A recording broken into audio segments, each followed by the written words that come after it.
Imagine being the most powerful ruler on Earth.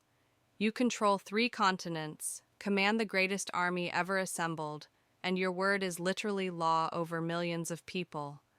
Now imagine being forced to execute your own son, your favorite son, the one you loved most. This isn't fiction. This is the true story of Suleiman the Magnificent, the sultan who built an empire and destroyed his own dynasty in the process. His reign had everything: epic military victories that terrified Europe, a legendary love story that scandalized the world, palace conspiracies that would make Game of Thrones look tame, betrayals, executions, and a tragedy so devastating it haunted him until his dying day. Today, I'm going to tell you the complete story of Suleiman the Magnificent, the glorious conquests, the forbidden love, and the family tragedy that ultimately destroyed everything he built. By the end of this video, you'll understand why historians call him both the Magnificent and the destroyer of his own house. Ready to witness one of history's most dramatic rises and most tragic falls? Let's begin. The year 1520. Constantinople, the jewel of the Ottoman Empire. Inside Topkapi Palace, young Prince Suleiman receives devastating news. His father, Sultan Selim I, is dead. At just 26 years old, Suleiman is now the sultan of the most powerful empire on earth. But here's what nobody expected. This young sultan wasn't supposed to be anything special. His father Selim had been called the Grim, a ruthless conqueror who doubled the empire's size in just 8 years. How could a poet prince possibly match that legacy? Everyone underestimated him. That was their first mistake. Suleiman's first act as sultan shocked the Ottoman court. Instead of executing potential rivals, standard practice for new sultans, he released political prisoners his father had jailed. He reformed unfair taxes. He met with scholars and artists. The old guard whispered, "He's weak. He won't last." They had no idea what was coming. Within months, Suleiman proved he wasn't just his father's son. He was going to surpass him. European Christians called Belgrade the shield of Christendom. It had never fallen to Ottoman forces. Suleiman arrived with 300,000 troops and the most advanced artillery in the world. The siege was brutal. For weeks, Ottoman cannons pounded the walls day and night. The sound could be heard for miles. When Belgrade finally fell, all of Europe trembled. The young sultan had just knocked down Christianity's most important fortress. But that was just the beginning. The Knights Hospitaller had held the island of Rhodes for over 200 years. They were considered invincible, warrior monks who had repelled 2 previous Ottoman sieges. Suleiman took it personally. He assembled 400 ships and 100,000 soldiers for what would become one of history's most epic sieges. For 6 months, the Ottomans bombarded the island. The knights fought with desperate courage, but Ottoman engineering was overwhelming.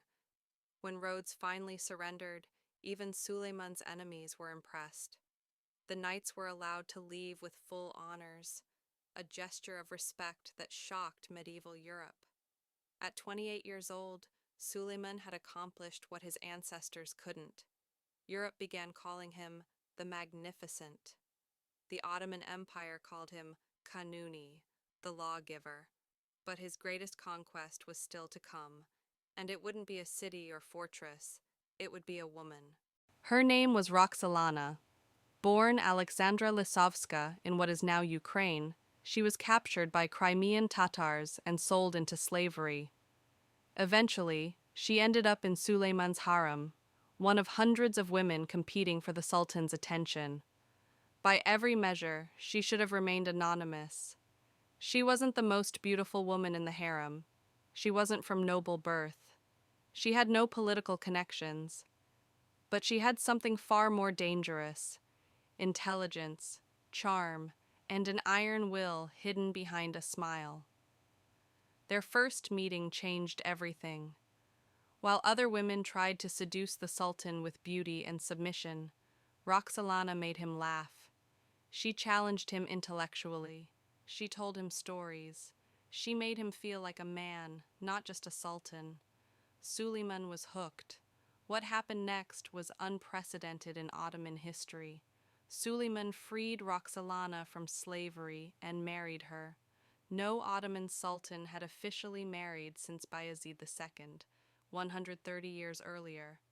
The entire system was based on sultans having multiple concubines, preventing any one woman from gaining too much power. Suleiman shattered that system for Roxolana. He gave her the title Hurrem Sultan. He built her a palace. He wrote her love poems, actual poems written by a sultan to his wife, something unheard of in Ottoman history. The court was scandalized. The Janissaries were furious. His own mother, the powerful Valide Sultan, saw the danger immediately. Because Roxolana wasn't content being a royal wife. She wanted power, real power, and she was willing to do anything to get it. To understand what happened next, you need to understand Ottoman succession. Unlike European kingdoms, the Ottomans didn't have primogeniture. The oldest son didn't automatically inherit. Instead, when a sultan died, all his sons would compete for the throne. And compete meant fight to the death. This system had a brutal logic. The strongest, smartest prince would become sultan. But it also meant every prince saw his brothers as mortal enemies. When Suleiman became sultan, he had one son from a previous relationship, Prince Mustafa. Mustafa was everything an Ottoman prince should be: brave, intelligent, loved by the army, respected by the people. He was the obvious heir. Then Roxolana started having children. First Mehmed, then Selim, then Bayezid, then Cihangir. Each son she bore made her more powerful, but also more vulnerable. Because as long as Mustafa lived, her sons would never be safe. In Ottoman tradition, when a sultan died, the new sultan would execute all his brothers to prevent civil war. Roxolana's sons would be killed the moment Mustafa took the throne. She couldn't let that happen. What followed was one of history's most sophisticated and ruthless political campaigns. It took years, it was subtle, and it was devastatingly effective. Roxolana couldn't attack Mustafa directly. He was too popular, too respected. Instead, she used something far more insidious: whispers. She began planting seeds of doubt in Suleiman's mind. Mustafa's military success makes him ambitious. The Janissaries love him too much, more than they love you. People say he would make a better sultan. What if he doesn't want to wait for you to die naturally? None of these were direct accusations, just concerns, observations, gentle worries from a loving wife. But Roxolana had allies. The Grand Vizier Ibrahim Pasha initially opposed her schemes, so she worked tirelessly to undermine him. For years, she fed Suleiman's suspicions about Ibrahim's growing power and wealth. In 1536, after 13 years as Suleiman's closest friend and most powerful minister, Ibrahim was invited to dinner at the palace. He never left. Assassins strangled him that night on Suleiman's orders. The message was clear: nobody was safe, not even the Sultan's best friend. With Ibrahim gone, Roxolana installed her own ally as Grand Vizier, Rustem Pasha, and Rustem was absolutely loyal to Roxolana, partly because she arranged his marriage to her own daughter. Now Roxolana controlled both the harem and the government. The trap was set. All she needed was the right moment. Meanwhile, Suleiman was conquering the world. Hungary stood as the last major barrier between the Ottomans and Central Europe. King Louis II assembled everything Hungary had: 25,000 troops, including the famous Hungarian Knights. Suleiman brought 100,000 soldiers and artillery that could tear through medieval armor like paper. The battle lasted 2 hours. It was a massacre. Hungarian nobles died by the hundreds. King Louis II drowned fleeing across a river, weighed down by his own armor. Hungary ceased to exist as an independent kingdom. Suleiman didn't stop. He pushed into the heart of Europe, reaching Vienna, capital of the Holy Roman Empire. For the first time since the medieval period, a Muslim army threatened to conquer Christian Europe's political center. The siege failed due to early winter and extended supply lines, but Europe was terrified. The Turkish menace became Christianity's greatest fear. Suleiman's admiral, the legendary Barbarossa, turned the Mediterranean into an Ottoman lake. Spanish and Venetian fleets were crushed. North African territories fell under Ottoman control. At its height, the Ottoman Empire under Suleiman controlled southeastern Europe to Hungary, the entire Middle East, North Africa to Algeria, the holy cities of Mecca, Medina, and Jerusalem.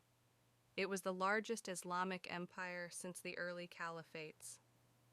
Suleiman ruled over 25 million people, 15% of the world's population. He was, without exaggeration, the most powerful man on earth. But back in Constantinople, Roxolana was about to engineer his greatest tragedy. By 1553, everything was in place.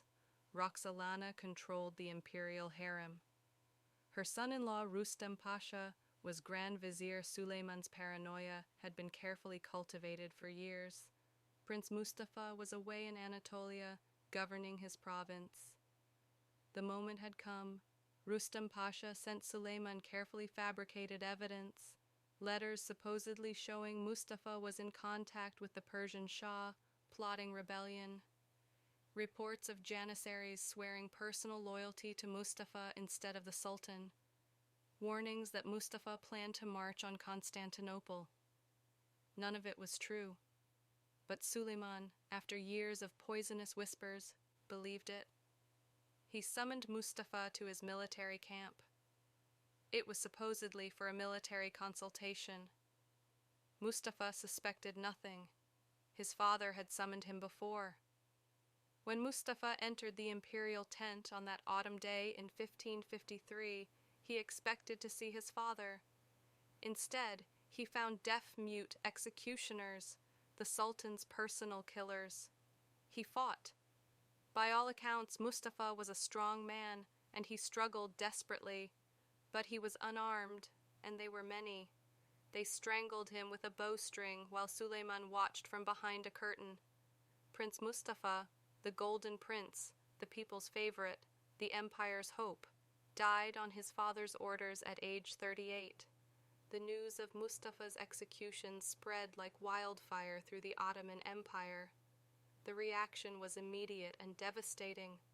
These elite troops had loved Mustafa. They considered him one of their own. When they learned of his death, they went into open revolt, attacking Rustem Pasha's residence.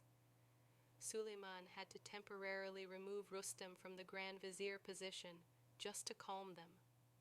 Across the empire, Muslims and Christians alike wept for Mustafa. Folk songs were written about the martyred prince. His death became a symbol of injustice, the perfect heir murdered by palace intrigue. Even Ottoman chroniclers, who usually praised their sultans, struggled to justify Mustafa's execution. They wrote carefully, but the message was clear. A terrible mistake had been made. But the most heartbreaking reaction came from within Suleiman's own family. Prince Cihangir, Suleiman's youngest son, born with physical disabilities, had idolized his older half-brother Mustafa. When he learned of Mustafa's death, he fell into a deep depression. Within months, Cihangir died. Some say from grief. Others whisper he took his own life. Suleiman had killed his best son and lost another to sorrow. Roxolana had won. Her remaining sons were now the only heirs. but at what cost? Despite the tragedy, Suleiman's reign continued. In some ways, his administrative achievements overshadowed even his military conquests. He reformed Ottoman law so comprehensively that he's remembered in Turkey not as the Magnificent, but as Kanuni, the lawgiver. He reorganized the tax system, making it fairer and more efficient, the legal code, codifying Islamic law with imperial regulations, the administrative structure, creating a more professional bureaucracy, education and culture, patronizing the arts and architecture. The Suleimani Mosque, built during his reign, still stands as one of Istanbul's most magnificent buildings. His court poet wrote some of Turkish literature's finest works. His era is considered the Ottoman Empire's golden age of culture, but internally, the empire was rotting. Roxolana died in 1558, 5 years after Mustafa's execution. Even in death, her influence remained. Her two surviving sons, Selim and Bayezid, immediately turned on each other. The civil war she had tried to prevent by eliminating Mustafa happened anyway, but with her own sons as opponents. In 1559, Prince Bayezid openly rebelled against his father. The Ottoman Empire descended into civil war, brother against brother, with Suleiman forced to choose sides. Suleiman chose Selim, his eldest surviving son. Not because Selim was the better candidate. By all accounts, Bayezid was more capable, but Selim was more controllable. Bayezid fled to Persia with his sons. Suleiman negotiated with the Persian Shah for Bayezid's return.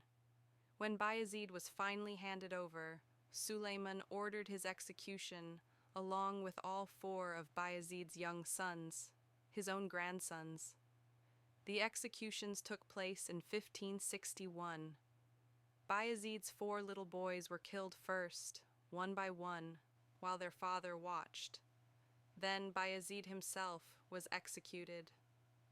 Suleiman the Magnificent had now killed 2 of his own sons and 4 of his own grandsons. All that remained was Selim, later known as Selim the Drunkard, a man interested more in wine than warfare, more in pleasure than politics. This was the heir that survived. This was the future of the Ottoman Empire. By 1566, Suleiman was 71 years old, ancient by 16th century standards. His health was failing. His hands shook. His doctors knew he was dying, but the empire's enemies didn't know. And Suleiman had one final campaign to complete. He led his army into Hungary one more time, besieging the fortress of Szigetvar. On September 6, 1566, inside his tent, Suleiman the Magnificent died quietly in his sleep. His Grand Vizier faced an impossible situation. The army was in the middle of a campaign, deep in enemy territory, with the Sultan dead. If word got out, the army might collapse, enemies might attack, civil war might erupt back home. So they hid his death. They pretended he was still alive. They propped up his body in the imperial tent for council meetings, with officials briefing a corpse. His doctor was executed to keep the secret. For 48 days, the greatest sultan in Ottoman history was a puppet, used to maintain order until his son Selim could arrive and take power. When they finally revealed the truth, the Hungarian fortress had fallen. The campaign was won, but the empire's greatest ruler was gone. Suleiman the Magnificent's reign lasted 46 years, the longest in Ottoman history. His achievements were staggering: 13 major military campaigns, conquest of Hungary, Baghdad, Rhodes, Belgrade, and much of North Africa. Administrative reforms that lasted for centuries, cultural renaissance that produced magnificent architecture and literature, expansion to the empire's greatest territorial extent. But his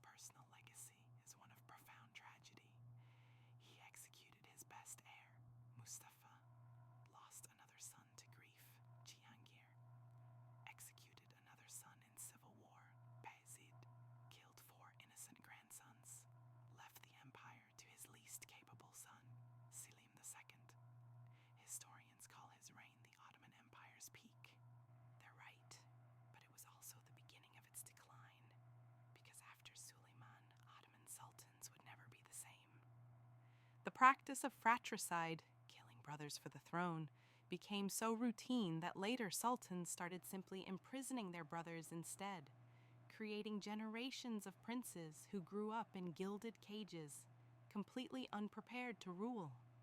The system that had produced brilliant, battle-hardened sultans now produced sheltered, incompetent ones.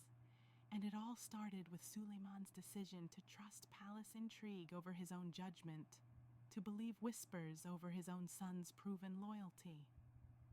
Here's what haunts historians. What if Suleiman had chosen differently? What if he'd recognized the manipulation? What if he'd executed Roxolana's allies instead of Mustafa? Mustafa as Sultan might have led the empire to even greater heights. He certainly couldn't have done worse than Selim II, who lost major naval battles and started the empire's military decline. But Suleiman made his choice. He chose love and suspicion over judgment and legacy. He chose to believe the worst about his most capable son. He chose power for his wife's children over the good of his empire. And that choice echoed through centuries.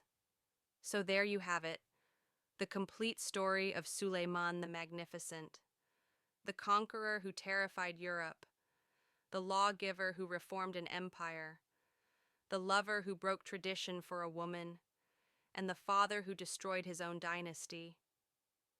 His story teaches us that power without wisdom is dangerous, that love without perspective can be destructive, that even the greatest rulers can make catastrophic mistakes when they let emotion override judgment. What do you think? Was Suleiman truly magnificent? Or did he destroy more than he built? Could the Ottoman Empire have survived longer with better succession planning? Drop your thoughts in the comments. If this story fascinated you, you absolutely need to subscribe because I'm revealing more incredible stories of power, betrayal, and tragedy from Ottoman history. Next week, the woman who ruled from behind the veil for decades, the sultan who was overthrown by his own mother, and the prince who escaped the golden cage. These stories exist. They're dramatic, and they show that real history is more compelling than any fiction. Hit that notification bell so you don't miss these epic tales of the Ottoman Empire. Share this video with anyone who loves history, political intrigue, or just incredible true stories. Let's make sure Suleiman's complete story, victories and tragedies, is told properly. Thanks for joining me on this journey through one of history's most complex and tragic rulers. Remember, the greatest rulers aren't those who win the most battles. They're those who leave behind a legacy that survives them. And I'll see you in the next one. Keep questioning what you think you know about history's heroes.